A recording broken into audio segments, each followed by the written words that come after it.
Hello, everybody, and welcome to South of King's Landing, the Explosion Network's Game of Thrones after show. My name is Dylan Blight. Joining me, Ashley Hobley.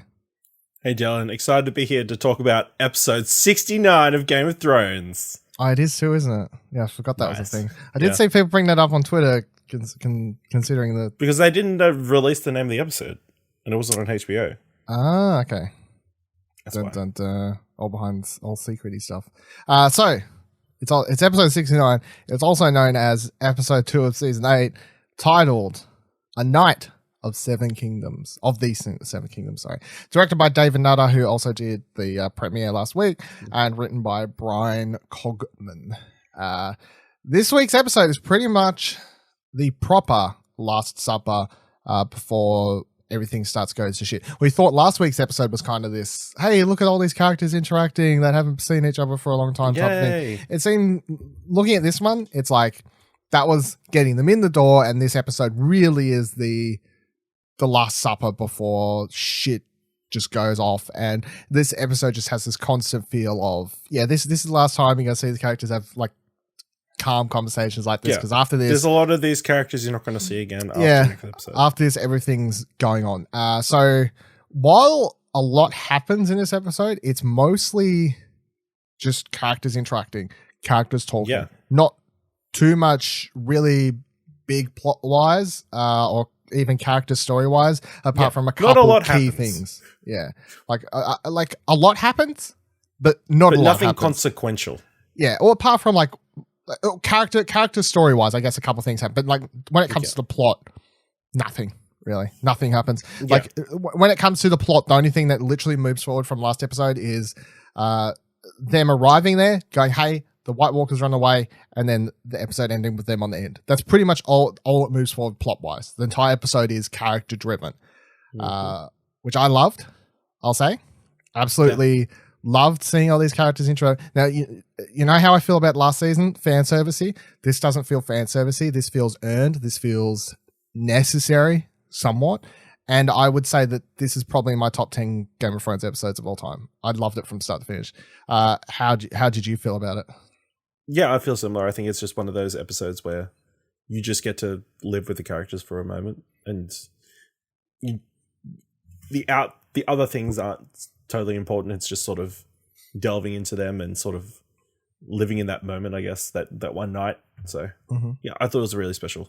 I feel like a lot of the last season was or the last couple seasons somewhat has been just building up this much faster pace, and like, oh, the shit's about to hit the fan, and like everything's moving faster.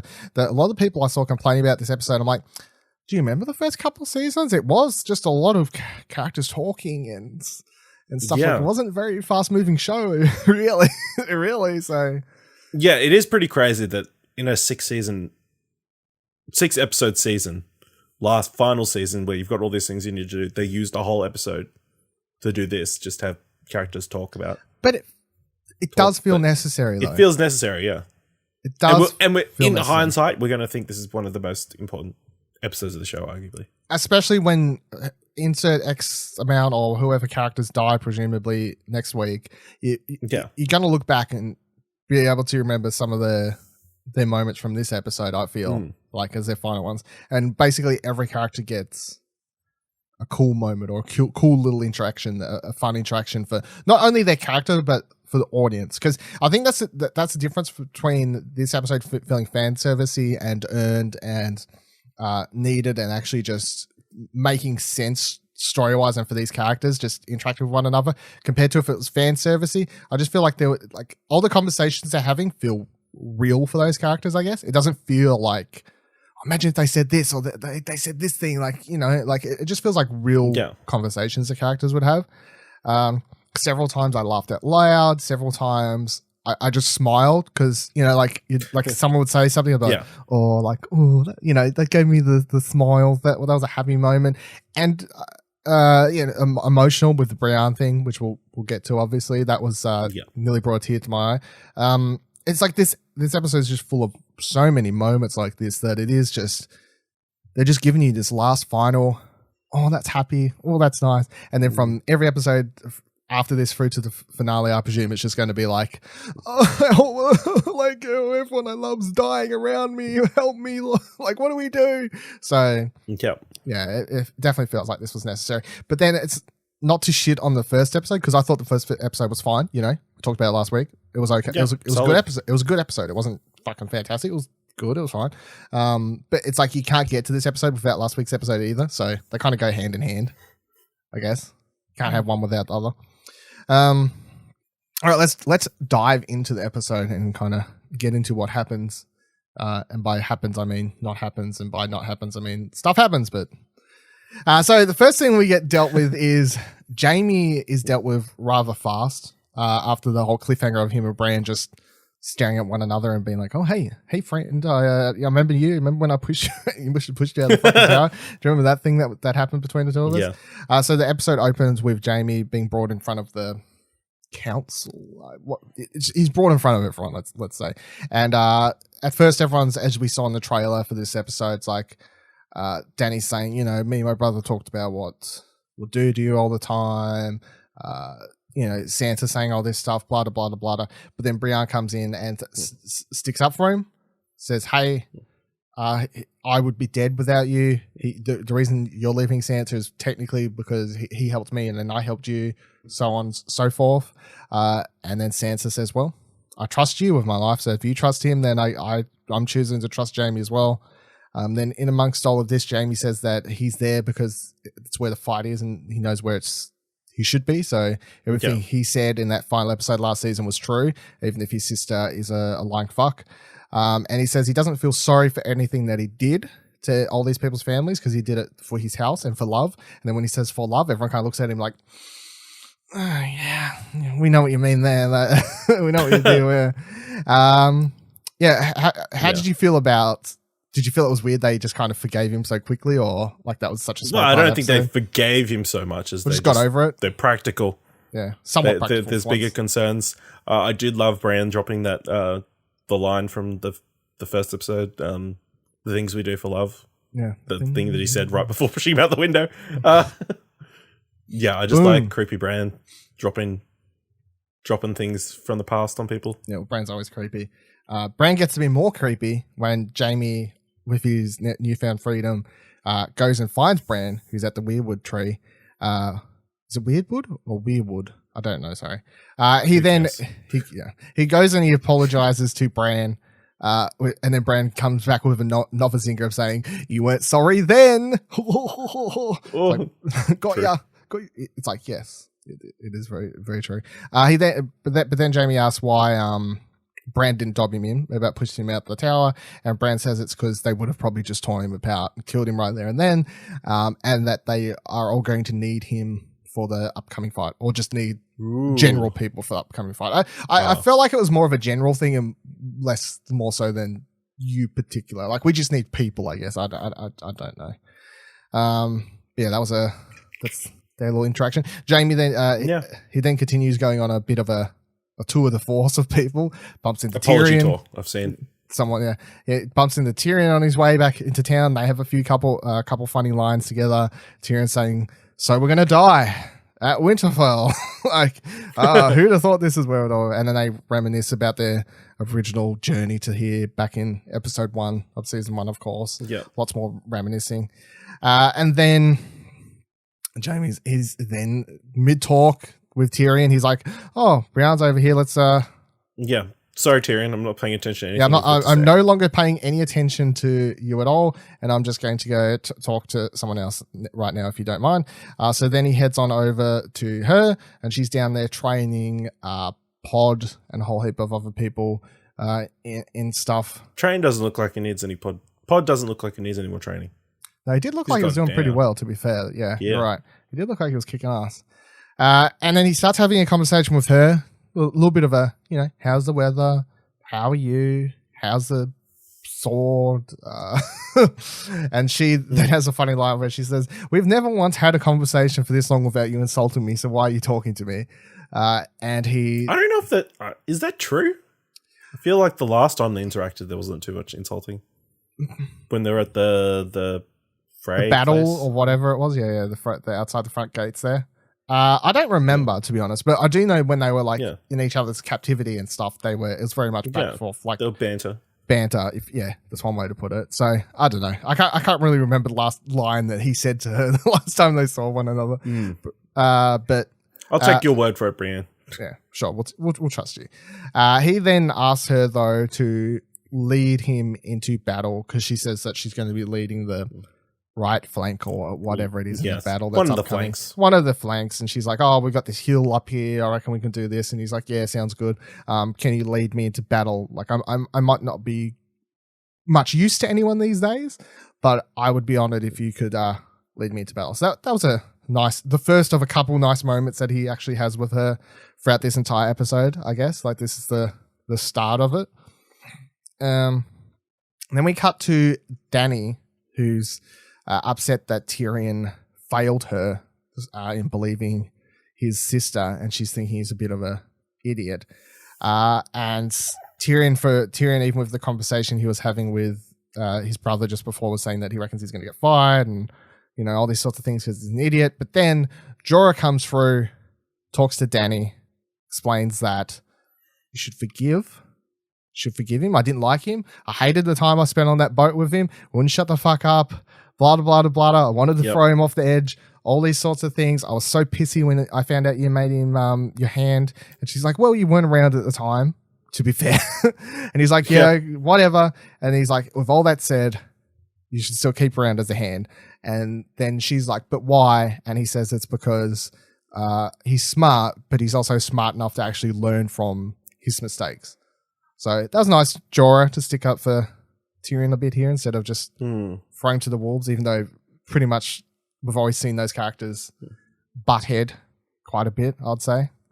Yeah. Then Dany goes and she finds Sansa to talk to, and she originally goes in to ask about Tyrion a bit, and she asks if he's a good person or whatever, and Sansa sticks up for Tyrion as well, saying that he was nothing but, you know, kind to me and good to me in the time we spent together, and he's smart and all these sorts of things. So again, another tick for Tyrion over here. And then Dany ends up asking why Sansa isn't a big fan of her, and Sansa says it's because men do stupid things when they're in love, of course hinting at Jon, her brother, and Dany's relationship. And Dany then points out that she's here fighting Jon's war, not vice versa, basically saying, you know, I love him too, and I'm here for him, and I'm not using him. If anything, he's using me. But I'm pretty sure you're using him. Well, because you weren't going to come along unless he bent the knee. Unless he bent the knee. Yeah. So, exactly. And for a second there, they're like touching hands, and they're like, oh, yeah, it looks like they're going to be best buds again. Looks like they're going to be best buds, but then Sansa's like, what happens? What happens after? It's like, after what? After we, this is all over. She's like, what do you mean? It's like, well, we said that the North would never bend to the power of a king, a queen, whatever, once again. And then, of course, the hand kind of retracts a little bit. And Dany's face is kind of telling the story here, which is, I'll fucking burn you, bitch. I will fucking burn you. I got dragons. They'll eat whatever they want. Yeah, I got dragons. You see what happened? You will either bend the knee to me or talk to your buddy Sam. Yeah, you will be up shit creek. I guess this is one thing, like you can kind of tie in this here or later when after her and Jon talk about this stuff later in the episode, but it's like signs like this just makes me think that Dany has that evil side to her. Like I keep seeing this evil, and we've seen it before, of course, with the burning of Sam's family and all these other things. We've seen her do nasty things before, but the closer we get to the final episode, and of course we're in the final season, every time I see her do something like this, where I'm just like, oh, that's the evil side of Dany. It really just makes me go, she's not going to win this. Why do you have to rule everything? Like, you're not going to win this. Like, they're going to make her go bad or something. Like, they're just going to make her turn on them or something along those lines. Yeah. Do you get similar feelings, or are you just like, oh, no, it's fine? Yeah, there's just moments, where you're like, oh. Yeah. You're looking a bit power hungry. Yeah, they're definitely hinting at it, especially like, and we'll get to her and Jon later, but it's like that conversation, that conversation was not going well at all either. Not a good episode for Dany talking to Starks at all, really. Luckily, as things are about to get really awkward between Sansa and Dany, though, they get interrupted with news, and the news is that Theon has just come home, and Sansa runs out, and they stare at each other for a hot second, and then Theon is like, I've come home, I'd like to fight for you, and then they run and they brace each other, and it's a sweet moment. Because I think the one thing a lot of people kind of forget for those characters is they had a very shared experience, I guess, for a long period of time. Shared trauma. Shared trauma, exactly. And it's like they've got shared trauma, plus they're like they sort of like they grew up together. You know, like there's a lot. Yeah, there's a lot going on there. There's a connection there for sure. That I feel like that hug and everything was a good moment. Yeah. Arya is down wherever Gendry's making stuff, and he goes down. Smithing. He's smithing away. Yeah, he's doing all the blacksmithery stuff.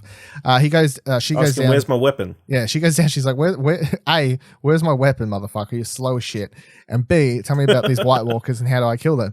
And he's kind of like rubbing off the questions a bit. Like, why would I tell you? It seems like he's doing it very much like you're a child, you're a girl. Like, why do you need to know this information about White Walkers type of thing? Like, that's kind of what I got. Like, he was just like, I didn't get the impression. I thought he just didn't want to talk about it. He'd like, it's like one of those things. You reckon? I took it at him. I took it as him treating her as a royalty. Like, why do you need to know? You're not going to be fighting them, type thing. Like, I suppose it could go either way though. But that's how I took it. Him just being like, I didn't take it that way because I'm pretty sure he's seen her do stuff. So has he?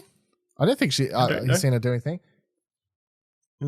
Which is why she's carrying around a freaking sword. I mean, it's a small fucking sword needle, to be fair. But I mean, whichever way, the reason I went is because then he when he's refusing to give information, she's like, I'll fucking show you. She's like, starts throwing the they were like daggers. They were daggers, I guess, that weren't like fully carved out or whatever. Dragon glass pieces, something, but she begins throwing them at the wall. Spearheads, I think. And perfectly like getting him into the wall across there, and he seems poor dude next to it.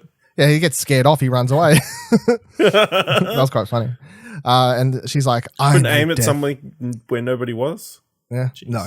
She's like, I know death. His many faces. I look forward to the face he takes tomorrow. Or something along those lines. Yeah, something along those lines. Yeah. And he's like, damn. Oh shit, girl. I took it as Game of Thrones flirting, and especially looking back on the full episode, I definitely think it's Game of Thrones flirting. Because I wrote down in my notes. You read into this one. Yeah. I was like, I wrote down in my notes, Game of Thrones flirting, and then we get to the end of the episode, and I'm like, it definitely was Game of Thrones flirting. So he's like, yeah, okay, I'll get right onto your weapon then. And he's like, seems a bit more pushed at that point to actually get to work. Meanwhile, Davos. This is the only scene that I felt was a little bit weird amongst everything else. These two scenes here. So you got Davos down in the courtyard, and he's feeding the people on the streets and stuff. And like the first interaction we see of him is he's talking to a bunch of like random male people or whatever, but like younger. And he's like, go suit up armor, blah, blah, blah, fight, do what you need to do. Look, we don't want to fight. Yeah, whatever. They're like, I don't want to fight. And he's like, I've survived the Battle of the Bastards, etc., etc. Like, you can do it too. He's like talking him into it. And then we see that Gilly is helping point people into the right direction as well. It seems like she's been like, you should go to the catacombs. I presume that she's also been like, you should go get armor. Like, she's just like, seems to be directing people somewhat, helping out, doing what's necessary. And then we see Davos interact with this little girl who's like burnt on the side of her face. And it's very easy to tell what's happening in the scene, even though they don't straight up tell you. But just like the girls obviously make reminding Davos of Stannis' child, which was Shireen, who was obviously, that's her name. Yeah, I think that was her name, Shireen, who was burnt on the thing, of course. But freaking Red Witch. Yeah, I was like, was this moment meant to mean anything in particular, or was it just supposed to be like him memorying? I guess I don't know if there's any deeper meaning, but yeah, I don't know. Yeah, I was like him reminiscing, I guess, or I guess so. Yeah, he's just really good with children. So. Yeah. What? I know he is. Well, I guess not. Gilly was the one who did all the talking, so. Well, yeah. Yeah. And then we get, but she's talking about how she wants to fight and all these sorts of things, and yeah, I guess he's like cute, smart, good kid. Yeah, good kid. And he's like, and then Gilly comes along and is like, well, you can protect me and everyone else down there in the catacombs. That's where you can do your fighting. And the crypt. Yeah, you can go down to the crypt and... Might need them. Might need them down there when... Well, we'll get to that. But Grey... Then we get this other scene as well that was kind of the only other real throwaway one I felt this episode, which was Grey Worm and Missandei talking and just being like, hey, it's basically like them being like, these Northerners hate us. Where do you want to go after we win the war? And they're like, we should go back to my home place. And she's like, people won't like you there. And, it just seemed like a bit of a whatever scene. Like, I suppose if there was a more heavy-handed foreshadowing scene in this than this in the show, I don't think there was. Yeah, it's like, we all know that Grey Worm's going to die next episode. Let's be real. Yeah. If any character you're talking about retirement, you're talking about things you're going to do after the war, you're going to be dead before you know it. Mm. I'm surprised the friggin' spear didn't drop out of the sky and kill him right then. Yeah, you're right. But it's like such a heavy foreshadowing scene, but I just feel like the only purpose of showing these two characters in this scene is for, I presume there must be people out there who are somewhat attached to these characters. I'm personally not. So I suppose it's just a scene for they're great. I like them. People. Like closure. Yeah. They didn't get anything in the first episode, really. They didn't, so here's your Grey Worm Missandei scene. Fair enough.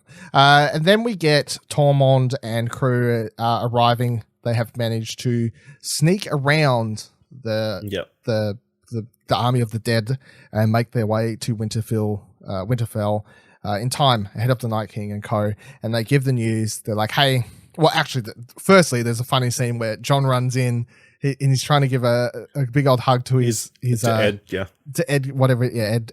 Let's just call him Ed. Yeah. Tries to give him a hug and then out of fucking nowhere, Tormund just like jumps in front of him.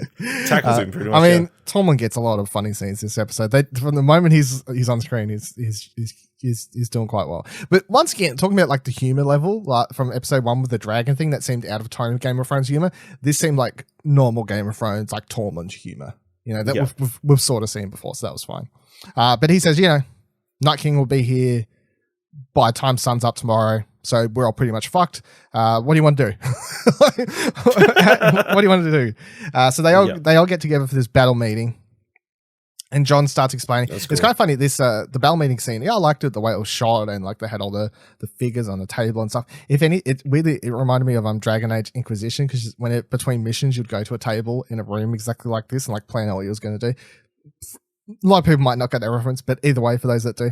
It's a video game. It's a video game, yeah. So, they're talking around this table. You got all the leaders of the each separate houses and sorts of things that are around here, of course.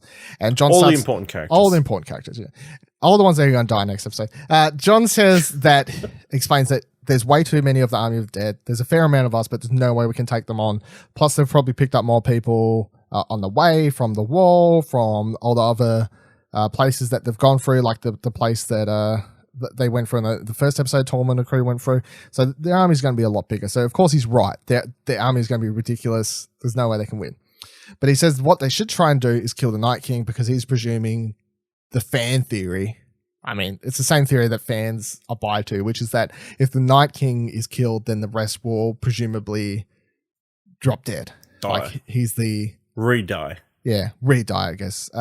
That's the theory they're going through. So then Bran, this is not funny. I don't know how more people aren't memeing this scene, I suppose, online, but maybe it's for spoilers. I don't know. But this is the weirdest Bran scene I've seen thus far, I reckon, out of all of them. It's simply because of everyone in the room, he's just like, the Night King will come to me because I'm the three-eyed raven, and he'll come for me like many three-eyed ravens have before me. So you should do all this stuff. And everyone just kind of looks at him like, okay, the fuck did you just say?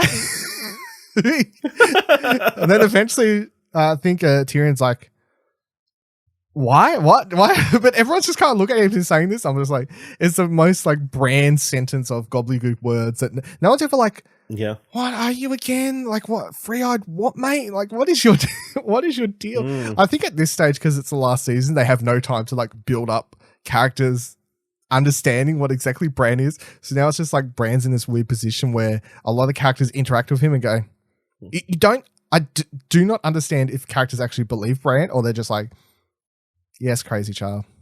Or other characters like, yes, Bran has mystical powers. Like, I don't know where the line is between a lot of characters of people just being like, yeah, weirdo child. Weirdo wheelchair child.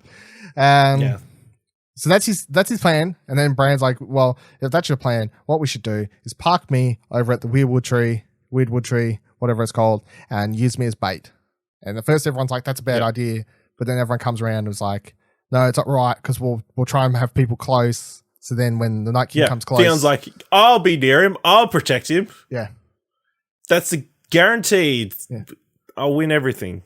Yeah. Theon's like, I took this place from you the first time. Least I can do is stand by your side this time or something. Yep. Theon's dead. Theon's fucking dying, yeah. Yep. Everyone's dying, let's be honest. Not everyone's going to die. Well, I mean, if you take Tormund does say in this scene. You know, everyone who's I said was going to be alive is going to live, so. Yeah, okay. Tormund does note in this room, though, quote, we're all going to die, but at least we'll die together. And then he looks over his shoulder, all creepy like it, Brian. Everything with him in this episode is pure gold, I think. Can't fault his focus. You can't. And it's single-minded. It's great. It's quite funny. I gotta say. For this last episode, before shit hits the fan, I was enjoying every single joke that he kind of threw out. So with that line thrown out by Tormund, everyone's like, yeah, all right, fuck it. Let's go enjoy what's left of our final night left alive, I guess. Yep.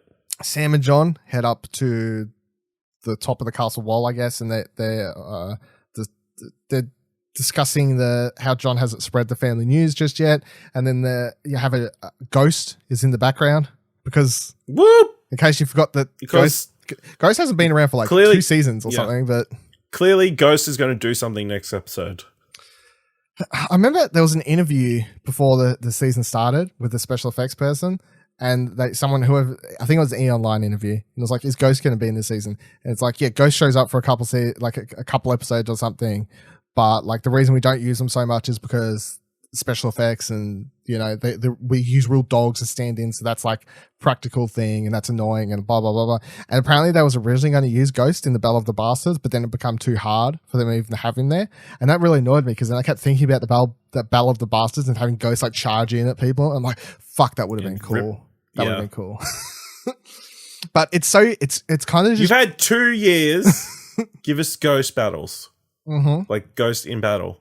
Please. It's kind of annoying. But don't kill Ghost. No, don't kill Ghost.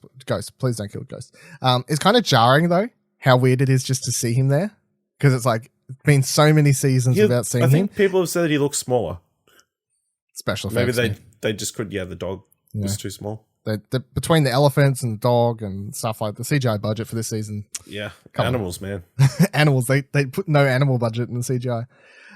So they're discussing all this sort of stuff. And then Ed joins them, and they discuss being the last members of the Watch left alive from their OG crew, and have a few jokes. Are they? Oh, their crew, yeah. Their crew from the, episode 1, or not episode 1, episode 2, I guess, season 1 days, the original sort of, Sam, him, Jon, blah, blah, blah, blah. The rest of them are all dead. The other peoples. Yeah. They have a few jokes about how Sam's the, lady killer. He's lady killer. He's killed White Walkers. He's got this. He's the badass. and then Ed's make these jokes about the world really is fucking ending if this is Samuel Tarley's over here doing all this. So that was quite funny to see. That's what I'm saying. The episode is just a whole heap of character interactions and stuff, and it's really like, it's fun. So then we go to Tyrion and Jaime, who are in front of You missed something which I think might be important later on. Which is? That Tyrion sat down with Bran. He was like, tell me your story. Oh, yes, that's right. Yeah, he did right after the thing, yeah. He's like, I've got a night. Tell me your story. And clearly the story... He's like, it's really long. It's a really long story. It's like, Tyrion looks like he's settling in. And then like 20 minutes later, he's off drinking with Jaime. So... it was really boring. Yeah. It was actually very short. It was very short. Bran's like, I can't tell you the whole story. I've got all night. Next second, Tyrion's over drinking with Jaime at the fireplace for the rest of it. Yeah, it's like, okay, yeah, makes sense. But so Tyrion and Jaime are drinking in front of this fire, and talking about how funny it would be if their father was still alive, and seeing them here about to die protecting Winterfell of all places. I'm sure their father would have loved that. And even Jaime's like, at first, like, don't talk shit about my father, but then he's like, yeah, it's pretty funny, actually. So they're all having a chat. And I saw the best description I've seen of this scene is I saw someone online make a joke about it basically being the last scene in Mass Effect before you go on the final mission in Mass Effect 2. Because it's like all these characters just slowly come into this room and begin interacting with one another. And it's like, this is the proper like Last Supper room or something along those lines. And it's like, yeah, pretty much is. So then Brienne and Pod enter. And this is the thing that made me like chuckle the most and like just filled me with a little bit of like, oh, that's little happy beans from these characters interacting in this whole scene. I think everyone interacting in this room, I think, was probably my favorite stuff, because straight away you have like Pod coming in, Tyrion being like, do you want a drink? And Brienne's like, no, you can't drink. We've got a battle tomorrow. And then like she stares a bit and he's like, okay. She's like, okay, you can have a half cup, and then it cuts to a shot of Tyrion pouring the wine glass, and he's pouring it to the brim where it's over fucking flowing. I think it's just like small moments like that where when you're so invested in the characters and stuff that it just makes you go like smile a little bit, just seeing such simple interactions. And the show's kind of earned its moments like this where you're just like, oh, that's funny. That's look at Paul and Tyrion. They've had moments together, and all these other characters. Yeah. So, and then Davos comes in and he's walks in. He's like, I'm not here to drink. I'm just here to use the fire and do what needs to be done. And then Tormund comes in and tries to pick up Rianzo more as soon as he enters. He's like, what's going on? How's it going? What are you doing? And then, of course, of all things, he's like, do you want to know the story of why? Ash is always shaking his head. Do you want to know the story of why they call me Giantsbane? And he tells it and he explains it's because I killed a giant at the age of 10 years old. And then I crawled into bed with its mum and with his wife. With his wife. And then the giant fed me giant's milk for 3 months from its tit. That's why I'm called Giantsbane. Then everyone in the room. It's like, what the fuck? Why? That story drove Davos to drink. Yeah, it's true. Literally. He's literally like, I came here for the fire, but now I need the drink. It's like, the only time I've seen all those Twitter things where people put like no one, literally no one, and there's like Tormund, and it's like it's the fucking milk gif and stuff like that from Star Wars. Yeah, the Luke Last Jedi one. Yeah, it's pretty funny. Yeah, it's great. What? Yeah. Do you reckon he's telling the truth? Yes. that's do you think? No. Do you think he actually killed a giant? Mm-hmm. Okay. I don't believe it. I mean, what? It's sleeping. He goes up. He stabs it. Tormund's a crazy motherfucker. Why would a little 10-year-old boy do that though? He's a crazy wildling child. The thing with Tormund is we're so used to him from the last couple of seasons of being with the good guys that I think people forget that he was like part of the wildlings, and when the wildlings were like this like crazy fucking bad guy group, but you know, and of course we've kind of forgot that at the point, but it's like Tormund's badass. He's a wildling, grew up in the, you know, I believe that he could kill a giant while sleeping or something along those lines. I'll believe it. And even if he's not telling the truth, I would believe that he sucked on a giant's tit. I guess that's the most. You don't just come up with those things. No, you can't come up with that part. It's too specific. It's way too specific. Not something you'd really gloat about. That's why I got the name Giantsbane. Fucking giant's milk. And that's why it's so big and tall these days, though. So kids, don't forget, drink your giant's milk. But I think I saw somebody tweet that it explains why he's into Brienne, because, you know, he likes big women. Maybe, I guess.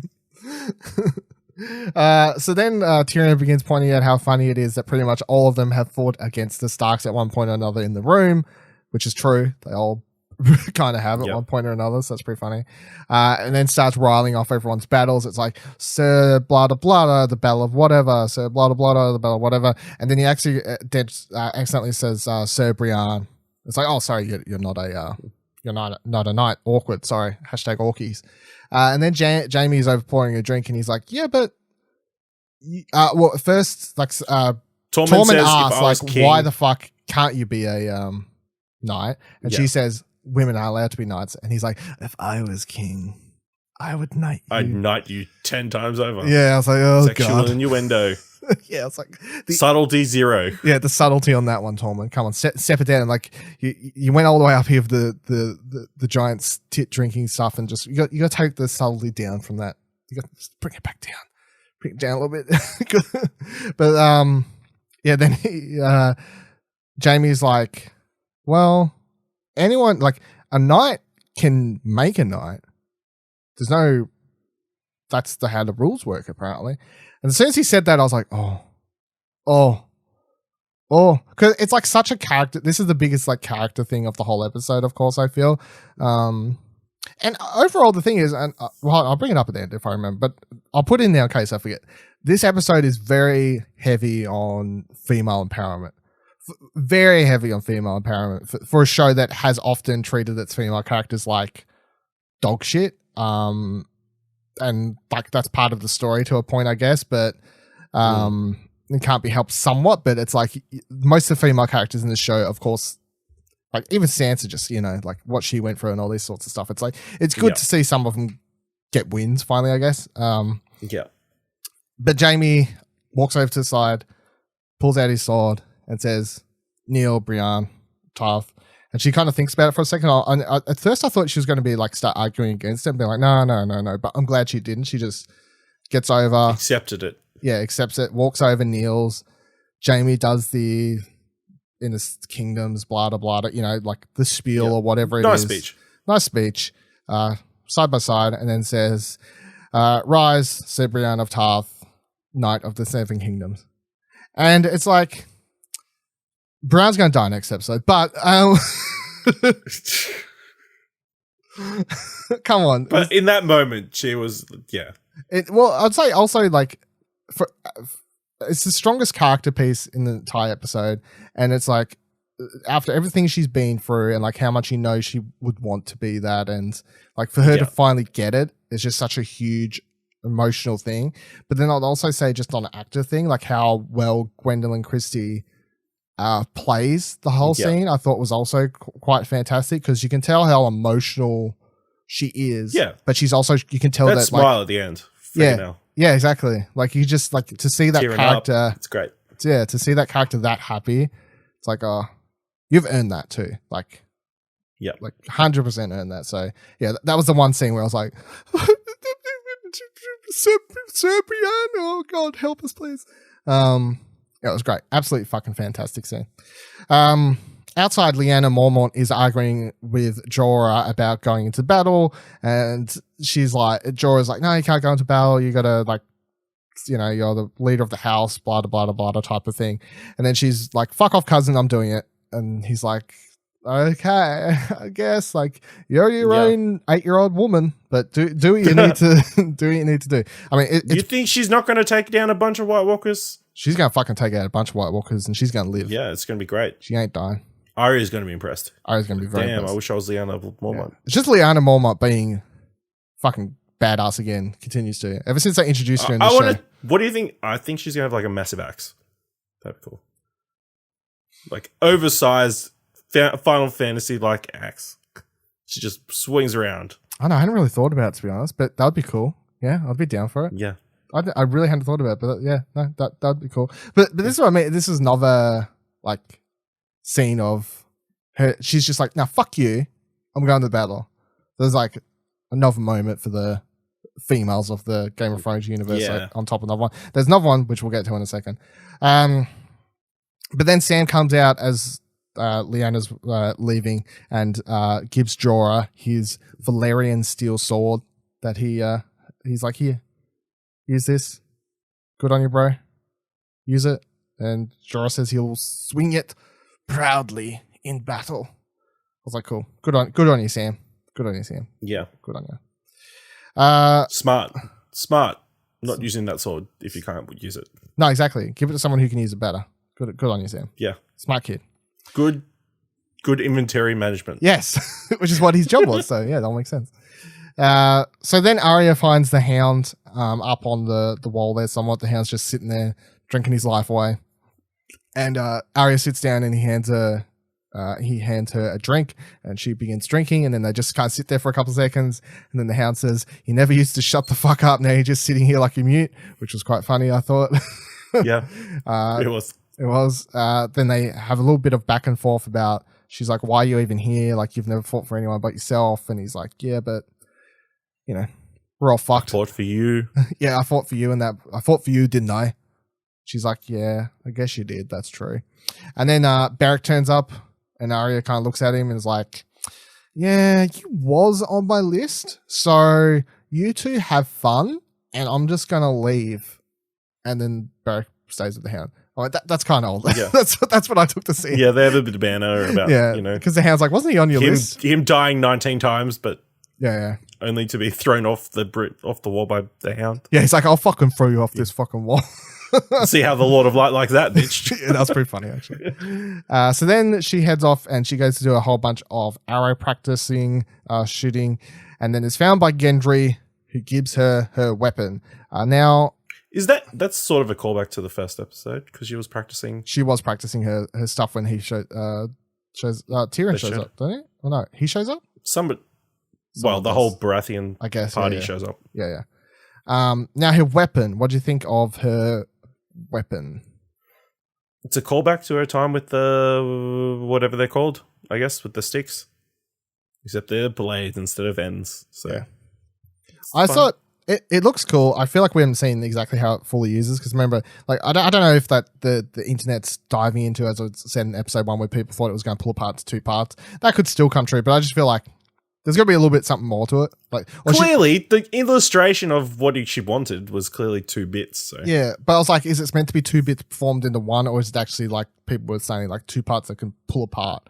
We'll see next week is the thing, I guess. Yeah, next week. We'll find out very soon. But I'm glad that she's going to be using some sort of cooler weapon than just needle, which, you know, needle wasn't going to go very well against the army of the dead. I feel it can only go so far.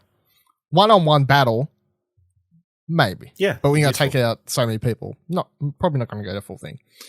And then she begins asking Gendry about the Red Woman, because that was the last time they saw each other, obviously.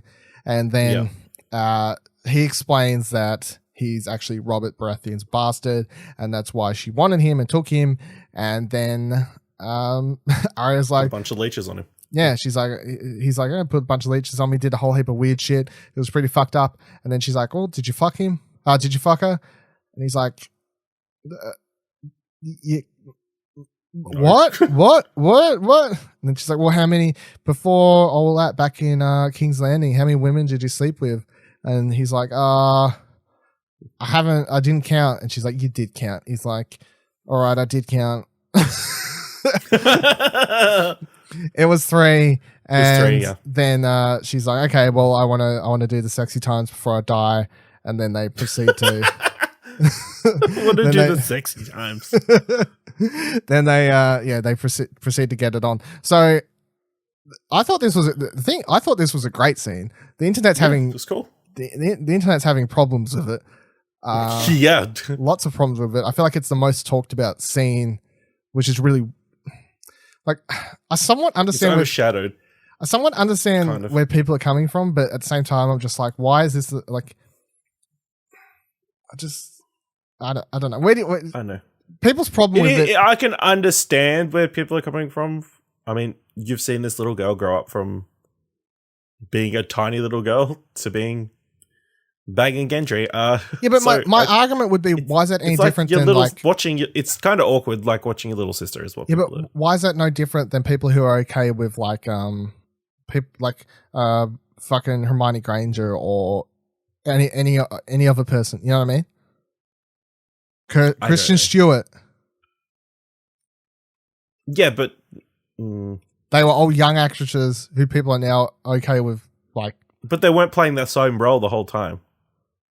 I'm pretty sure that when I'm fucking mental blanking on her name. What the fuck's Hermione's name? Emma Watson. Emma Watson. Thank you. Holy shit! I'm pretty sure Emma Watson, when she turned 18, people would have been like, if she did a fucking nude scene all of a sudden in one of the Harry Potter movies, people would have been like, oh, that's fine. That's okay. It's different because the fan base was the same age as her. Whereas the fan base for Game of Thrones was all older than Maisie Williams. I guess. But it's like, it's still, I just feel like it's such a weird thing to get hung up on because, like, to me, I feel like this is one of like 2, potentially 3, like such a small amount of actual sex scenes in the Game of Thrones that's actually consensual, good. Like 2 characters actually like it. Like most of Game of Thrones sex is just like hookers and what, you know what I mean? Like it's just brothel girls and these sorts of things. The only other like main sex scene that I could think of where it's like 2 people actually consensually getting down is John and what's her face? You know nothing. Dany? No, not Dany. Of Rose Leslie. Because the thing with Dany, Ygritte. That's her character name. Yeah, Ygritte. The thing with John and Dany scene is it doesn't even count because it's weird because we as the audience know that they're related. Okay, then Dany and Dario. Back in Marine. The guy. The guy who was Ed Skrein, but then was replaced. Yeah. I guess that could be one as well. But you know what I mean? Like, there's so many. It's a rare occurrence as opposed to the constant other end of the spectrum. Yeah, and here's this. Like in the show, she's 18. Her character, as an actress, she's 22. Right. Although they apparently HBO was like foreshadowing that with the tweet. Did they? What'd they tweet out? Yeah. I think I didn't see. I think the one they said by the time you turn 18 in Westeros, you need to have a list or whatever. Okay. Yeah, so I'll cover bases. But it's like either way, it's like character and actress are like within legality, legal age, right? And then you've got this grown adult character and actress who's on screen who's like, "Hey, what up? How many fucking people you slept with?" Yeah, all right, I can do that. And there's like you don't have STDs. Yeah, that's why you don't have STDs. I guess it's okay. And then even the fact where she's like, take your own fucking pants off. Like, like I honestly felt like it was a pretty badass, empowering scene for. She wanted some, she got some. Yeah, like I feel like considering how this show usually treats its sex scenes, especially with women, it's like I thought this was a win personally, and I'm like. No one's asking you to jerk off to her is the thing that like I hate to be blunt about it, but for all these people who are like, oh, but she's like grew up, but she's like a sister. I'm like, no one's asking you to be turned on by it. You know what I mean? Like, I hate to boil it down to that, but literally, like, just because she's fucking doing it on screen doesn't mean you have to. Although, if you felt uncomfortable, that's on you. That's cool. You can feel that. You can do what you want, but for people who are like, I don't know, like, isn't this weird that like they let her do this and all this sort of stuff? I'm like, no. Like, what, how is she supposed, like, she's a fucking adult. Like, what do you want? I don't understand. But, yeah, I thought it was a good scene for a character and everything. It also, as a character moment for Arya, is like, she's such a badass and like a grilled, silent, often brooding character the last couple of seasons after, like, how she is. For her to actually have a moment where she's just like, I want this because I want, like, human interaction and, like, I've liked Gendry from the moment I saw it. Like the first time she ever saw him, she was like perving on him because he was topless. Yep. So it's like it's the line. She was literally eating a snack. Yeah. At the time. The line for this. We've seen the GIF. Yeah. The line for this has been sunk quite some time ago. So for her to be like, you know, I had the hots for this guy back when, and I've got the hots for him now, and probably may die tomorrow. No. Get my socks off. Let's do it. Let's do it. So let's give this a go. Let's give this a go. It's I don't know. Sounds like a time for trying new things. Yeah. If ever there was a time, it seems like a good one. Before you die is the time to try new things. Yeah, seems like a good one now. So yeah, because I saw people being like, oh, they didn't even build their relationship. I'm like, I saw people type saying that's the most disgusting thing they've done on the show so far.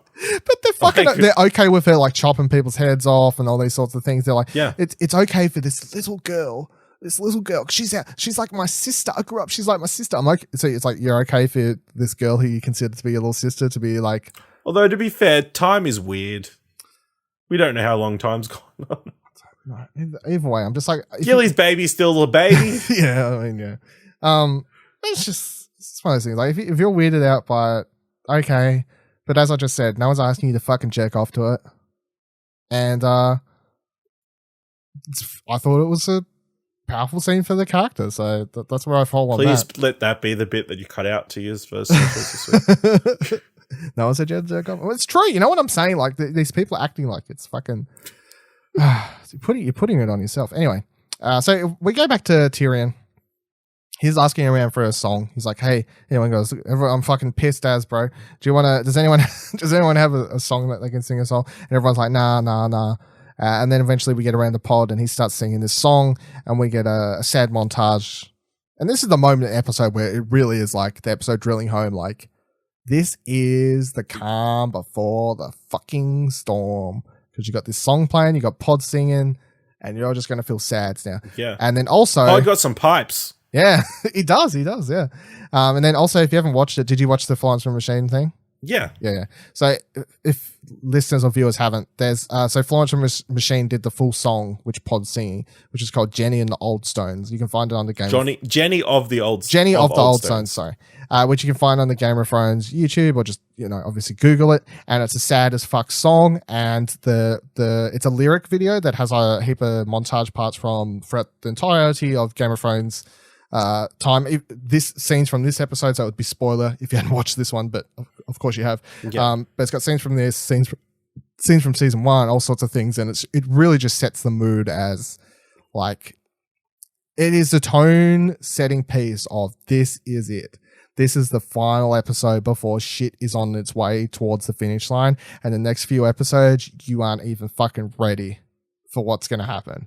That's all I got between Pod singing it and even watching the Florence and Machine particular song. It really just set that mood. Do you get the similar vibes, or? Yeah, definitely. Well, it was beautifully put together, beautifully shot.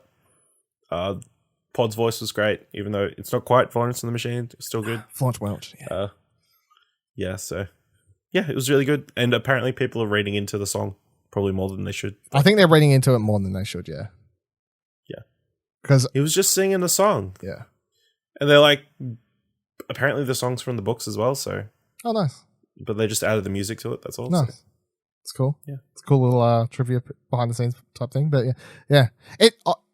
I was listening to the song before, and I was like, because I like Florence and Machine, right? So it's a new Florence and Machine song for starters. Yeah. But then also tying it in, just getting ready to like amp myself up. Well, not even amp myself up, like emotionally try and prepare myself for next week. I'm like, I might just listen to this song a lot and just like try and get the sads already. But yeah, it's really good. You should check it out if you haven't already. So then we get Dany finding Jon down in the crypts, and he is staring at the statue of one Lyanna Stark. And they have a little bit of back and forth, but eventually he just kind of just starts spitting out, I guess. She like comes down. Obviously, Jon throughout this entire episode had been doing the thing we discussed last episode of just ignoring her. Like, remember what last episode where it was like, do you reckon Jon will just ignore her at all points in time after this? And he did. It like just stood up, leave the room, just avoided her as much as he possibly could. And like, you could tell that she was like, the fuck is his problem right now? But she finds him down in the crypt, and then she starts like trying to have a corners him. Yeah, corners him. She tries having a little bit of back and forth, like a bit of a mood breaker, but eventually Jon's just like, I guess in his mind, he's just like, just say it. Because then he's like, he pretty much just spits it out. He's like, this is Lyanna Stark. She's like, I heard about, how Aegon, no, what was his Rhaegar. Rhaegar, sorry. Rhaegar would rape her all the time and all these sorts of things. He's like, nah, they loved each other. And then you can tell she's like, what? Like, what the? What are you saying right now? And then he explains it all, pretty much how Sam told him last episode, like, blah, baby, gave to Ned Stark, blah, blah, blah, blah, blah. And he's like, and I am that baby. And then he has a cool line where he says, my real name is Aegon Targaryen. And she's like, takes a couple of steps back. It's just, you can tell she's a bit like, are you fucking with me right now? Because she doesn't seem to trust him. Well, she says she questions it. She said, who told you this? Who told you this? Like, and she says, Bran, and Sam checked it on paper, and she's like, oh, so your brother and your best friend. Yeah. It's like, she's like, oh, just trying to cast doubt over it and everything. So straight away trying to like, not reliable sources. Douse this fire. This won't be admissible in court. Yeah. And then she's like, because if that's true, you would be the rightful heir to the throne. And he doesn't say anything, but she's just evil-eyeing the fuck out of him. The horn goes off that the White Walkers are there, and she keeps staring at him. John's, totally focused on that throne. You really have to wonder, like, what would happen if that horn didn't go off, and like how this conversation would have kind of played out, of course. Yeah. Because I feel like... a bit of stabbing, I think. I feel like she's... like, come next episode, I feel like obviously whatever happens next episode, I'm hoping... And I'm presuming that she's not dumb enough to try and cause shit in amongst that big of a battle, but I feel like she could get distracted with the battle at hand with thoughts about the throne and stuff, you know what I mean? Like, it could just be this distracting thing. I reckon there'd be a moment where she's like, she could save John, and she hesitates. And that causes him to potentially die? Maybe. No, they can't. And then the red woman comes. No. Fucking hell. Yeah, that's like comes flying out of nowhere. John can't die. That's not gonna happen. No, she'll fucking die. Then, yeah. So they're saved by the horn, the horn ringing off in the distance, and even though she death stares him, they end up racing up to the top of the castle together, and Tyrion is there staring off into the distance, and then the camera does this I thought it was a really cool shot the way they kind of did it, because it's like this shot of Tyrion, and then the camera just like kind of pans all the way out across the castle and all these sorts of things across the base. I'm like, fuck, Tyrion, there's no way you can see them, bro, because you need binoculars because they're fucking ages away. But nonetheless, you see the two like lead, I guess, the Knights of the Dead Army, or whatever you want to fucking call them, like take a couple steps forward in front of the camera, and there they are. The army of the dead has arrived in front of Winterfell. But the biggest question, I think, and the only reason I clicked onto this is because in my notes as I was watching it, I wrote down my note as the Night King has arrived. And then when I was going over my notes again before doing the show, I was like, but no, he hasn't. Do you reckon they purposely didn't show the Night King just for dramatic reasons? Or could the Night King actually be off somewhere else? No, he's got to go stealth into the weird wild. The weirdwood tree. He's going to assassinate Bran. You reckon? So he's going to use that sweet stealth, that Night King stealth. What, the Night King stealth that he's fucking riding on a dragon in on? Yeah, he's going to ride a dragon really high with an anvil. Yeah, maybe. He's just going to drop it. I was like, there's like a couple things. The most obvious one to me is just simply that they don't show him because they want him to have an epic entrance next week or something like that. That seems like the most obvious one. But then I'm like, surely would have ended the episode with like the roar of the dragon in the distance. Don't show the dragon because that obviously ups the episode budget. But like just putting the roar of it in the background, I feel like would have made sense if the dragon was there to really like end the episode on this. Oh fuck yeah, that's right, they have a dragon. Kind of didn't forget, but nearly forgot kind of thing. And it really would have scared the shit out of everyone at Winterfell. Obviously, if you hear this roar, the camera's panning out and you see Tyrion and be like, oh fuck. Like, you know, like I feel like that's an even bigger oh fuck if you just hear the dragon, and that doesn't up the budget. But having not seen all that, I was like, I was kicking around in my head. I'm like, what if he sends all these people to Winterfell and he's taken off on his dragon to King's Landing? Like, would that be possible? Maybe. Would he ever ditch the army to go just like fuck up King's Landing on the dragon by himself or something? By himself, I guess, maybe. But he wants Bran. He's like, he needs him. Yeah. He's got that low tracker on him, the tracking thing on him. His arm, yeah. That's the other thing with Bran and that thing. He's like, he's marked me. Everyone's just like, okay. Yeah, cool tattoo, Bran. All right, calm down, you badass. No need to show off. Yeah, but I don't know. Like, I think this is just something I could be most likely just reading into a bit much. But I was just like, they didn't show the Night King. They showed the undead is there. They didn't show the Night King though. Don't know if it's important though. Really don't know. Any other random tidbits from this episode you want to talk about? Anything you missed or last thoughts or anything? No, I think we covered pretty much everything. It was a great episode. Watched it twice. Did you really? Yeah. Fucking hell. I was sitting watching it and then it started playing again. I'm like, oh, might as well watch it again. When did it start playing again? Start playing again? It's just like right after it aired. Oh, okay, radio. They aired the episode again, so nice. I was sitting there and I'm like, I can watch this again. Yeah, I could watch it again too. Yeah, I will watch it again one day. Yep. Yeah. How about next week? Any final prayers, man. or what do you want to say? Everyone dies. Of course, we've done our predictions. We've done our predictions for who dies and stuff. But yeah. What do you reckon? It's going to be brutal. It's going to be very one-sided. And we're only episode 3. I mean, there's still 3 episodes to go after this one. Yeah, but they've upped the runtime. Apparently, it is going to be. This is the longest episode now. Yeah. Yeah. So it's definitely going to be a long, extended battle with ups and downs. Probably a lot of downs. They keep Grey Worm's definitely going to kick it, and they keep promoting it as the longest battle sequence ever shown on film or TV.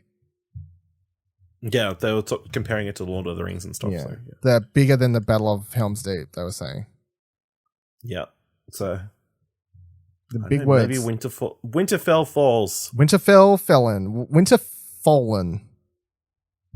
Winterfallen. Yeah. That's it. Yeah, I mean, it's a very long episode. It's like an hour 20. I don't know if I can handle an hour 20 of brutality. Maybe I'll have to pause it, like watch it over a couple days. No. Maybe it'll just be too brutal to watch. Let it wash over you. Let it wash over you. I don't, honestly, it's like, the closer we get, and like watching this episode and just being so happy seeing all these characters and stuff, they've really fucked me, because I'm like, you are doing what you want to do. You're like, hey, you love all these characters. I'm like, you made me love all these characters. That's again. the thing. I'm like, they're like, you love these characters. I'm like, yeah, I do. I like them. And they're like, yeah, you do. Guess what? I'm like, what? Game of Thrones. Most of them are gonna die next week. I'm like, no. Don't do it to me. But, oh fuck, I'm excited for next week. I pretty fucking excited. And I'm gonna throw it out here right now. All right, so we're filming this before we've seen Endgame or episode 3, obviously. And I'm just gonna say, like, if I had to pick between watching episode 3 of this or Endgame, I'd pick episode 3 of this. Just saying. Lucky we don't have to choose. Lucky we don't have to choose, but I'm just saying, like, that's how excited I am for the episode 3 and how much more keen I'd be to watch it, especially because I know they'll actually like kill characters and like which one do you want to watch next is probably the point. If you could choose between having to wait episode 3 and then Endgame after, because it's probably going to be more uplifting. That's true. There's more likely to be a happy ending. It's more likely to have an happy ending, so yeah. Anyway, thank you for joining us this week on South of King's Landing. Of course, you can watch the video version of this show over at youtube.com/Explosion Network, where you should subscribe to the channel, like the video, and ring the bell so you can the alarm that sets off to let you know that White Walkers are indeed on the way, and also let you know when the next episode of this drops. Or if you'd rather just listen to the show, you can do that. It's available on all podcasting services, including Apple Podcasts, Spotify. Just search for South of King's Landing or Explosion Network and scroll through and find it that way, whatever takes your fancy. You can follow me on Twitter at Vivaladil, Vivaladil. You can follow Ash on Twitter at Ashley Hobley, ASHLEY, HOBLEY, and you can follow the Explosion Network, of which this is a product of, at Explosion Pod. And you should head on over to explosionnetwork.com as well to check out all our other cool things, including our movie and TV podcast. What do you want to watch? Because if you're watching this, you probably like movie and TV. Thank you. Until next week, the North remembers. Unless they all die.